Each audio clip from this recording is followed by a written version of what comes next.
Kung may provision for sinulit, bakit kailangan pa lagyan dito ng bobbin?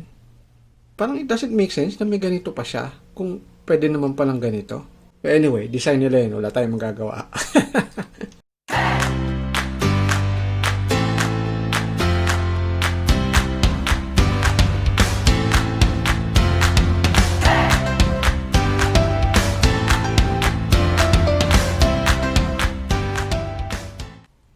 Kumusta po mga kaibigan? Welcome to Project Hobby, your Hobby TV. Sa Project Hobby TV, layunin natin magbahagi ng kaalaman tungkol sa arts and craft, sewing, cooking, photography, or anything under the sun na may alam tayo. So kung hindi pa kayo napag-subscribe, i-click lang ang subscription button na nasa ibaba. Salamat! So bumili ako ng isa pang makina. So yung pinakamaliit sa tatlo na meron ako. This is the third one. So, i-unbox natin. Samahan nyo ako. Tingnan natin kung ano yung nasa loob. Nabili ko sa Lazada ng less than 400. Parang 393 something. Nakalimutan ko na. So, kagaya nung So Simple, sale din natin nabili to. Maayos naman yung pagkakabalot.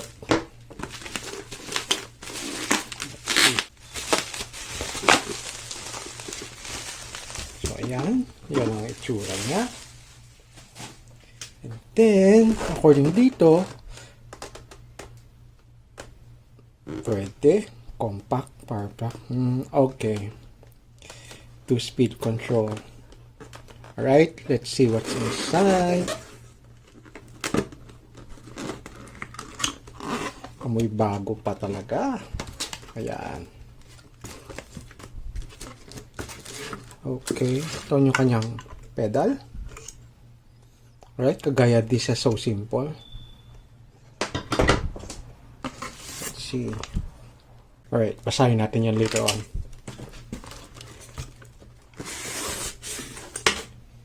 Ayun. According dito, may bobbin siya, may karayom. Ayan. Nothing else. Okay.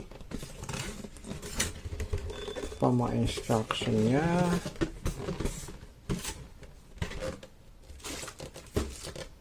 Sobrang gaan talaga. Ito yung kanyang laman. Nag-iisang sinulid. May 4 na bobbin. May sinulid na puti at saka black. And then, yung kanyang adapter. Alright. Tabi natin ito. Actually, pag hindi ko ginagamit, maigi na papasok natin sa karton para hindi maalikabukan. Isa pa siyang bobbin. 5 pa na yung bobbin niya. Oops, bakit ka natanggal?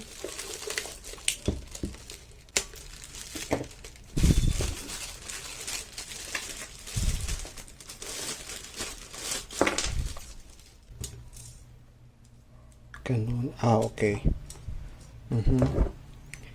Ito yung kanyang tension, walang number. So, tansya-tansya ito. On and off. Foot pedal. Ito yung kanyang adapter. Okay. Kanyang lever. Sa front. Ito ay okay. So ito hindi napapalitan yung pressure foot. Straight lang ang kaya niyang gawin. Okay. So let's see. May spare na pala siyang karayom. Ayan.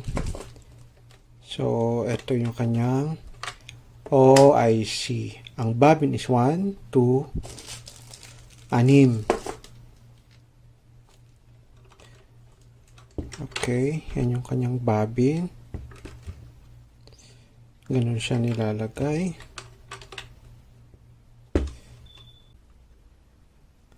So, ayan. Tingin ko, ang pagpasok ng kanyang sinulid is from here. Parang wala pa siyang 2 kilo.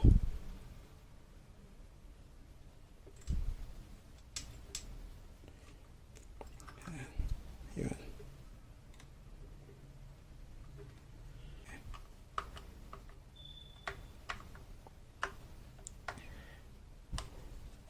Ayun. Okay.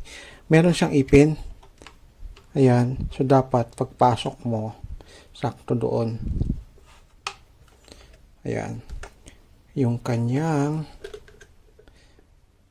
lalagyanan para sa battery ay nandito. So, I guess 1, 2, 3, 4.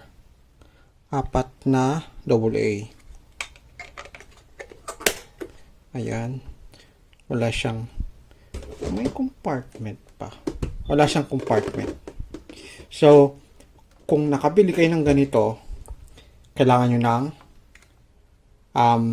sewing kit. Kasi saan nyo itatago yung kanyang mga bobbin, mga sinulid, something. Tatry natin. Okay. Sinaksak ko yung kanyang adapter, tsaka yung kanyang foot pedal. Titingnan natin, kumustahin natin yung kanyang function. Switch on. Oops, nagulat ako dun Okay. So, bang sikip nung ating tension, hindi mahatak. Okay. So, pasok pa natin dito. Hindi ko pa nakikita yung mano ko paano niya i-threading, pero ina-assume ko lang. So, dito. And then, I think here, the problem is, wala siyang ilaw. Wala siyang ilaw. So, dyan.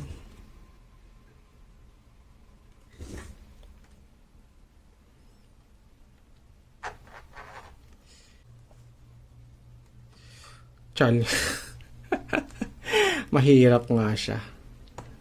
Yan. Sige, try natin.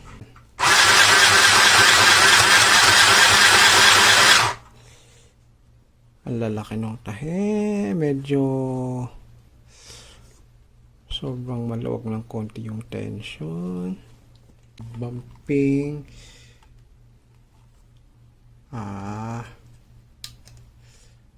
Low, high. Nakikita nyo ba? Pag naka-flat, low, high yung kanina. So, hinahanap ko kung meron siyang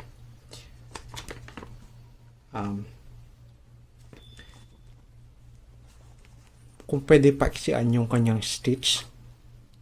Sobrang malaki tension. Tingnan natin kung may plus, minus. Okay. Pag dagdagan yung tension, nakaganon. Pagbawasan, nakaganon. So, clockwise, counterclockwise. Clockwise is plus, counterclockwise is minus. Alright. So,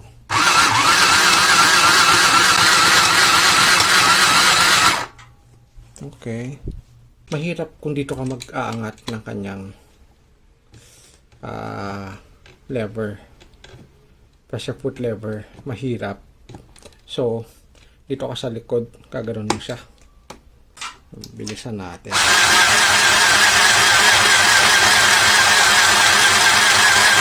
So far, kung beginner ka, pwede na siya, sulit. Pero kung medyo advanced ka na, I don't think so. Masasatisfied ka sa makina na to.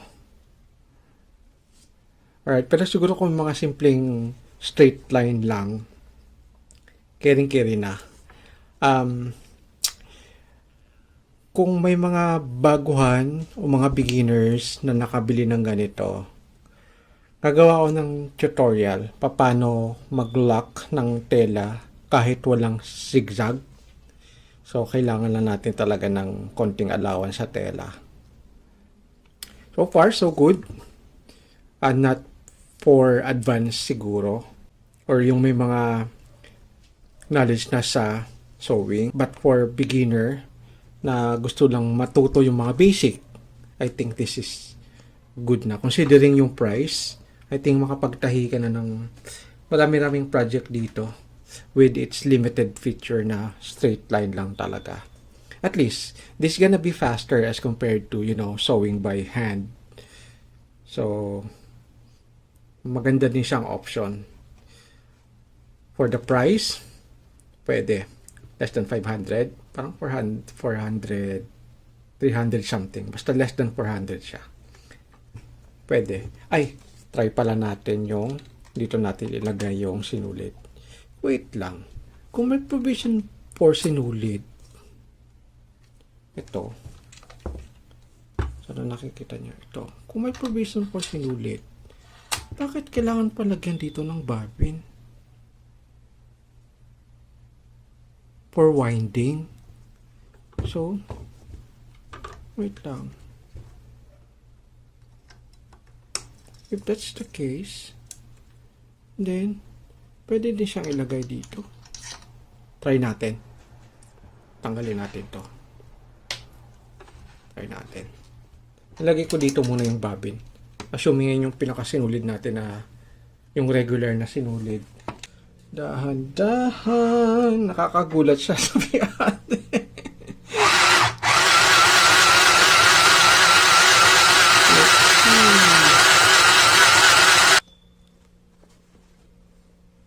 Mali yung tension dahil tingnan mo, ayan. So, hipitan natin. Clockwise.